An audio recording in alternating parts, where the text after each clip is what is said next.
أهلا بيكو، ده بودكاست نقطة نور ومعاكم نرمين كامل. هنتكلم النهاردة على البسلة اللي غيرت الفكر الاقتصادي. في سنة 1906 كان في اقتصادي إيطالي اسمه فيلفريدو باريتو. كان زارع شوية بسلة في جنينته، وهو بيراعي بسلته كل يوم خد باله من حاجة، إن تقريباً 20% من النباتات بتنتج حوالي 80% من المحصول. فده خلاه يفكر في الناتج الاقتصادي بشكل أوسع. ولما قعد يدور ويختبر نظريته في مجالات كتير، لقى إن في الصناعات والشركات بيجي 80% من الإنتاج من 20% من الشغل والعمالة. وده اللي بقى يعرف بمبدأ الدكتور باريتو أو بمبدأ ال 80-20. والمبدأ ده اللي بيقول إن 80% من النتائج بتيجي من 20% من الجهد أو الشغل. وده بقى أكتر مبدأ بيستخدم في إدارة الأعمال. الشركات لقت إن 20% من العملاء هم اللي بيشتروا 80% من المبيعات، ولقوا إن حوالي 20% من مندوبي المبيعات هم اللي بيبيعوا أكتر من 80% من المنتجات، وإن 20% من التكاليف حققت 80% من الإنتاج.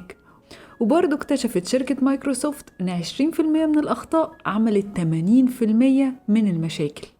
وفي إدارة الوقت اكتشفوا إن 20% من الوقت حقق 80% من الإنتاجية. ومع مرور الزمن بقى مبدأ ال 80-20 حاجة متعارف عليها في الإدارة عموما، مش بس في الأعمال لكن في حاجات تانية كتير.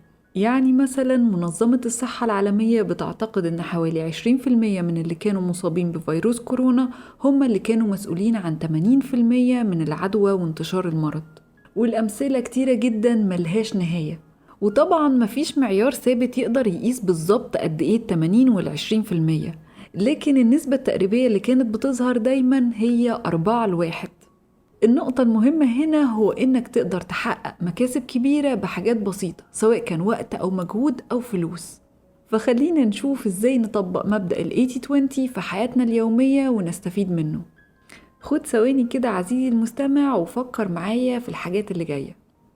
إيه هي نسبة 20% من ممتلكاتك اللي قيمتها 80% من اللي انت بتملكه؟ إيه الحاجات اللي بتقضي فيها 20% من وقتك وبتديك 80% من السعادة؟ مين يا ترى 20% من الناس القريبين منك اللي بيدوك 80% من البهجة والراحة؟ إيه 20% من الهدوم اللي بتلبسها 80% من الوقت؟ وإيه 20% من الأكل اللي بتاكله 80% من الأيام؟ ممكن تكون دي أسئلة إجابتها سهلة، لكن أنت مفكرتش فيها قبل كده. وبمجرد إجابتك على شوية الأسئلة دي ممكن تقدر تحسن حياتك. يعني مثلا هتكتشف إن 80% من الناس اللي بتقضي معاهم وقتك بيضيفولك 20% بس من السعادة، فهتقضي معاهم وقت أقل. 80% من الحاجات اللي عندك انت بتستخدمها 20% من الوقت، فعملالك كركبة فيا إما تتبرع بيها أو تبيعها. 80% من هدومك انت بتلبسها 20% بس من الوقت، فيبقى تطلعها لله حد تاني يستفيد بيها. لكن في سؤال فعلا ممكن يديك فكرة عن صحتك وإذا كنت محتاج تغيير ولا لأ. إيه 20% من الأكل اللي بتاكله 80% من الوقت؟ يا ترى ده أكل صحي ولا فاست فود وأكل مضر؟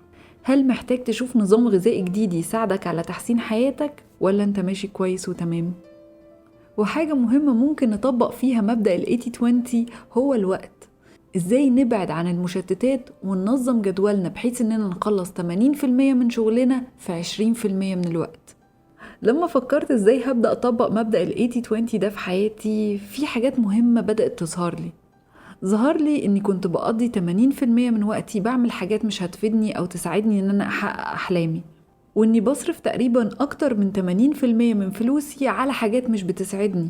من الآخر كده بنت لي صورة واضحة إن أنا لازم أعمل تغييرات في حياتي.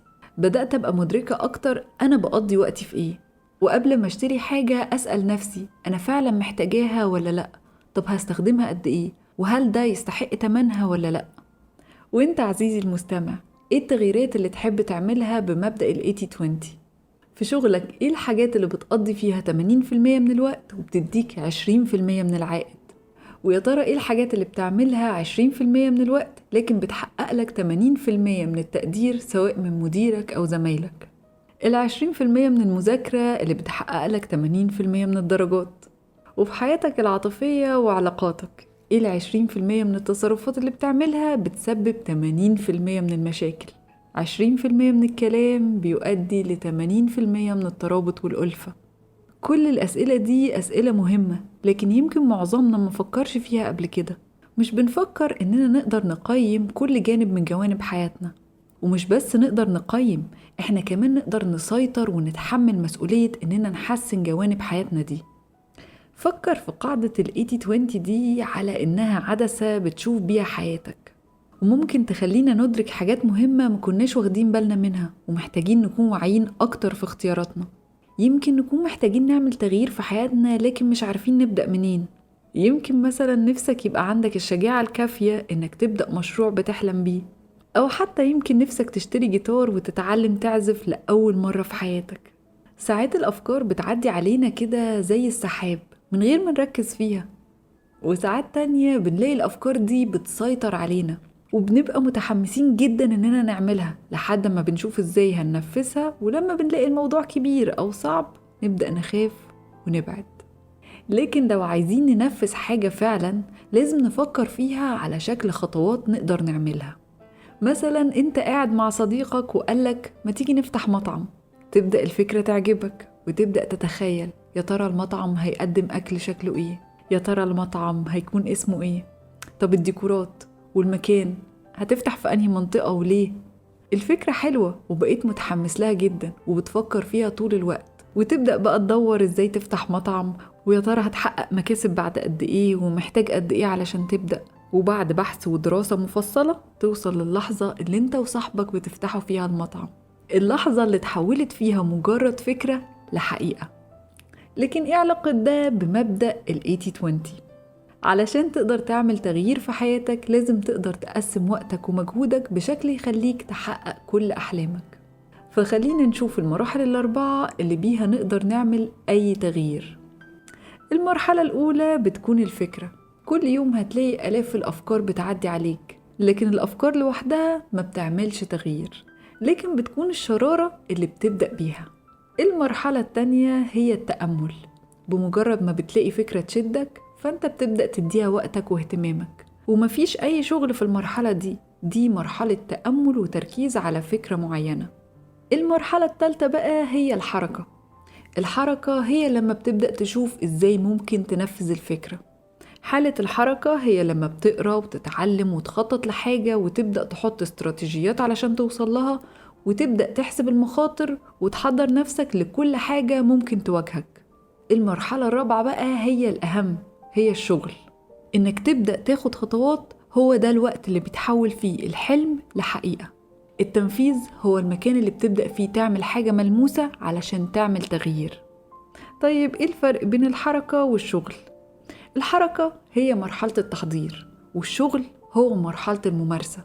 مرحلة التحضير بتسهل الشغل، لكن الفعل هو اللي بيحقق النتيجة اللي انت عايزها. ان انت مثلا تخطط انك عايز تتعلم لغة جديدة، وتشوف هتاخد كورس فين وامتى وهتذاكر امتى، كل ده مرحلة الحركة، مرحلة التخطيط. لكن الفعل الحقيقي بقى هو انك تقعد وتذاكر وتبذل مجهود علشان تتعلم لغة جديدة. فلو انت قضيت 80% من وقتك في مرحلة التخطيط عمرك ما هتلاقي أي نتائج، مع انك تعتبر بتقضي وقت طويل على الفكرة دي، لكن من غير نتيجة ملموسة تقدر تشوفها. ويمكن علشان كده أغلبنا بيفقد الأمل في حاجة وما يكملش فيها لما بيبدأ يحس إنها بتاخد منه طاقة كبيرة من غير أي نتائج. الحركة مثلا إنك تحجز اشتراك الجيم، لكن الفعل اللي هيوصلك لنتيجة هو إنك تلتزم وتروح وتتمرن.